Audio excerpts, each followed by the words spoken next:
Hi guys, how are you? I hope you're enjoying the summer. In this video I want to tell you about the experience I had in Croatia and with the language especially. Because as you know I speak some Russian, so I was really curious to see if I could understand anything. And yeah, so we're gonna see it straight away.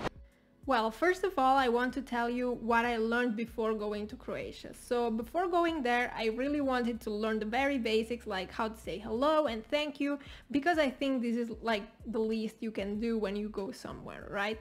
So what I learned and used during the whole week was Dobar dan, which is pretty similar to the Russian Dobry den, hvala for thank you, and also they use bok to say like ciao, so you can use it for both hi and bye. Yeah, so that's what I learned before, and I watched some videos, but yeah, so that's like the three things I was using while being there.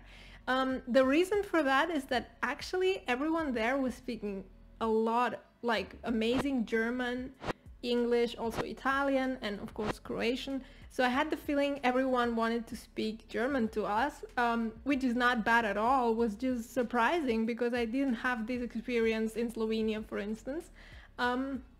Yeah, so it was cool, but I didn't hear so much Croatian, but I was reading a lot. So let's go and see what I was able to understand. So this had been the one I liked the most. So I saw this on a fence and it says Moj dom, moja pravila. So basically my house, my rules. I really like it. I found it really funny. And what I realized also at first glance was that the writing system is different. It's not Cyrillic. And this makes it even easier to read.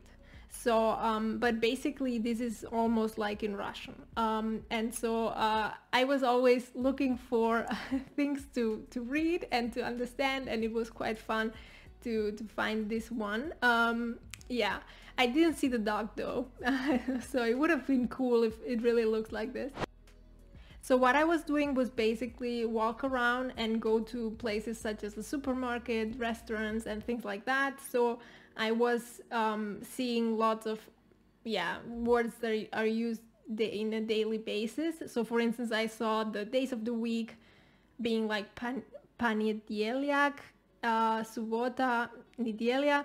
Well, I only saw these three, but I guess all of them are quite similar also to Slovenian and to Russian.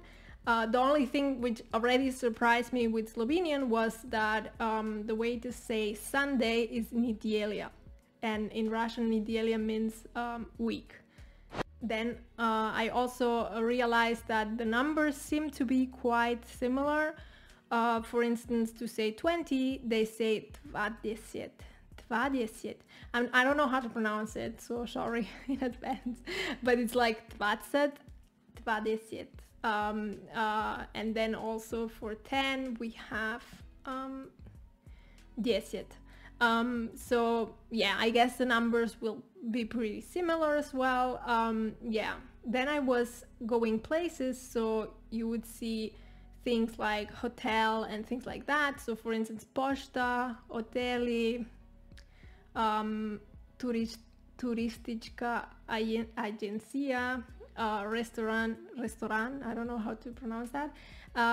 Yeah, and things like that. So you see that it is quite similar, and it's not that difficult to understand if you see like single words. Or like street is also something similar to ulica.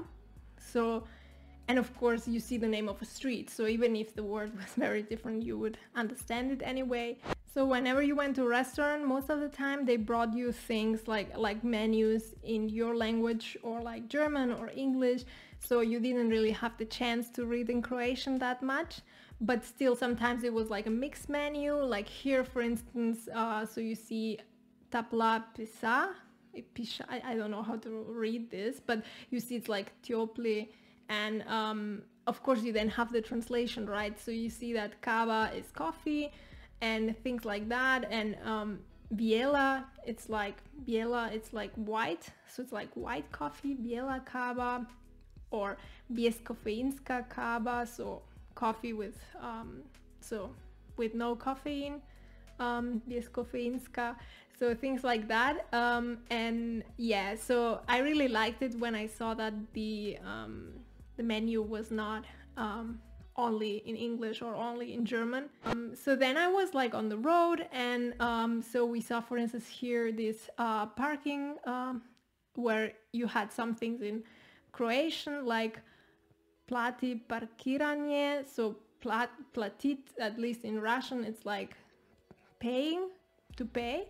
Plati parkiranje, it's clear, it's something like, okay, parking, and application, right? So I guess this is instrumental, so with the application, right?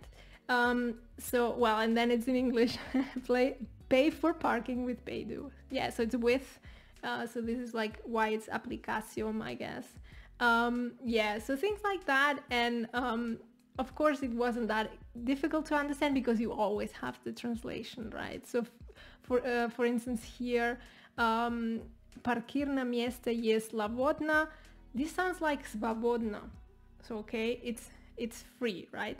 But even if you didn't understand it, you have the translation down below. So yeah, so it wasn't rocket science to understand it because it always had the translation, basically. Yeah. While we were driving, we listened to Croatian radio, and I really liked the fact that they did have a lot of Croatian music, and also, of course, they were commenting everything in Croatian, and I experienced this feeling of listening to something, understanding a couple words, and then understanding nothing, and then understanding something again. So it was like, I could imagine learning the language quite fast thanks to speaking another Slavic language, but still, like, it's, of course, it's a different language, so it would take time. And what I also found was a pity was that before going there I wanted to learn through Duolingo, but for instance Croatian is not available on Duolingo. So I guess for learning the basics, it's something I really liked, you know, to check an application such as Duolingo, and it wasn't there, for instance. I didn't check other ones, and I thought, well, I'm just going there for a week. So in general, when I saw single words, it wasn't difficult at all to understand, and also because there was a translation, so even if I didn't understand, it was really easy, because you could read the translation. But then I saw, for instance, this bigger text, and I did find it very difficult, and of course there was the translation as well, but so when you see the single words, you might think, well, this language is super easy, I could learn it very fast. But actually, if you see such texts and if you did not have the translation, that would be pretty tough, actually. So I guess getting to a very basic level wouldn't be that difficult, but still it's a language of its own, so it would definitely take time. And there are languages such as Russian where you have lots of materials online, and I didn't have the feeling that that was the case for Croatian. Yeah. So it was a lot of fun being there, trying to understand. It was a pity that most people didn't speak Croatian to us. Of course, we didn't speak it, so why would they, right? But in some countries you do have this feeling or this sensation that people try to speak their language anyway. Well, because in some countries they don't speak English or other languages, so they'll just, you know, communicate with you in their language somehow. But that wasn't the case at all in Croatia. So everyone was fluent and in 3 or 4 languages, and they were happy to talk to you in, let's say, your native language or whatever language you were speaking. So that's nice, but it also, I think it makes it difficult for foreigners to learn the language, because even if you go live there, I don't know, maybe you had the experience, but I can imagine that it's hard if everyone speaks German, everyone speaks English.